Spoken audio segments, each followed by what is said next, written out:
Hello friends, নমস্কাৰ। সেইদিনা আমি জুবিন দাক চাবলৈ ৰাতি গৈছিলোঁ 11:30 বজাত সৰুসজাইত। তেতিয়া জুবিন দা আছিলে প্ৰথম দিনা। জুবিন দাক চাব আহি ভাবিলোঁ এটা ভিডিঅ'কে বনাওঁ স্মৃতি হিচাপে।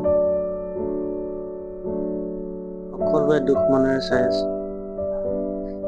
ইমান পৰিপাটিকে এনেকৈ মানুহ কোনো খেলি মেলি নাই। একমাত্ৰ জুবিন দাক ভাল পাওঁ খাতিৰত লাখ লাখ মানুহ, ক'ব গ'লে লাখ লাখ মানুহ। কি বুজাম আপোনাক, ভাষাৰে বুজাবলৈ শক্তি নাই, ভাষা নাই ক'বলৈ গ'লে।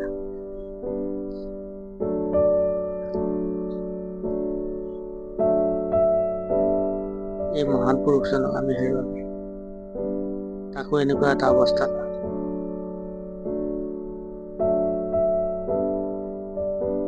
কোনেও নাচালে তেওঁক ভাগৰ মাজত। ইয়াতকৈ দুখ আৰু জীৱনত কেতিয়াবা আহিব বুলি ভাবিব নোৱাৰে। কেনেকে আছো আমি এইকেইদিন, সঁচাকৈ বহুত দুখ, বহুত দুখ। মানুহজনক যে ইমানকৈ ভাল পাওঁ ভবাই নাছিলো। অসমৰ মানুহে যে ইমানকৈ মৰম কৰে আচলতে ভাবিব নোৱাৰে। মই নিজৰ ক্ষেত্ৰতে কৈছো, মই নিজেই যে ইমান মানুহজনক ভাল পাওঁ মই ভবাই নাছিলো। নহ'লেতো তেখেতৰ পিছে পিছে ঘূৰিলোহেঁতেন, ক'ত যায়, কি কৰে, কি নকৰে। এনেকুৱা বহুত মানুহ আছে যে তেওঁ কেনেকে কি কৰিছে নজনাকে, কিন্তু তেখেতক বহুত ভাল পায়, বহুত বহুত ভাল পায়।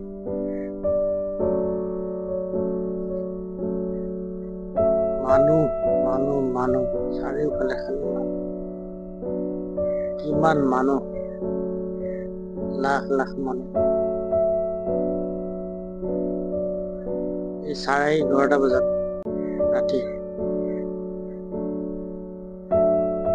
যিমান মানুহ ৰখি আছে, যিমান মানুহ ৰাস্তাৰ পৰা লাইনত আছে, সেইখিনি মানুহ একদম ৰাতিপুৱালৈকে থাকি যাব। মানে মানুহটো একেলগে বেছিকে সোমাব পৰা নাই। গতিকে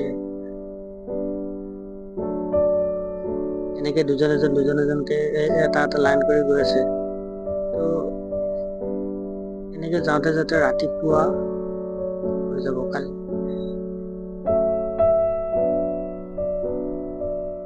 গতিকে ক'বলৈ ভাষা নাই, বুজাবলৈ ভাষা নাই। ইমান মৰম, ইমান ভাল পোৱা মানুহজনে পাইছে একমাত্ৰ জুবিন দাৰ খাতিৰত। মানুহজনৰ অপমৃত্যু হ'ল। কোনে ভবা নাছিলে মানুহজন এনেকুৱা এটা হ'ব, কোনে ভবা নাছিলে। ইমান অৱহেলা কৰিলে মানুহজনক, আমি ভবা নাছিলো মানুহজন ভিতৰে ইমান অকলশৰীয়া, ইমান এটা মানসিক অন্তৰ্দ্বন্দ্বত আছে। আমি পিছতহে জানিলো ৰীতা বাইদেউৰ পডকাষ্টৰ পৰা তেখেত কিমান অকলশৰীয়া, কিমান ভাগৰুৱা মানুহজন।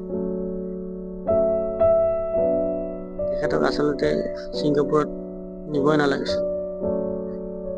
কি কৰম, উপায় নাই। ধন্যবাদ।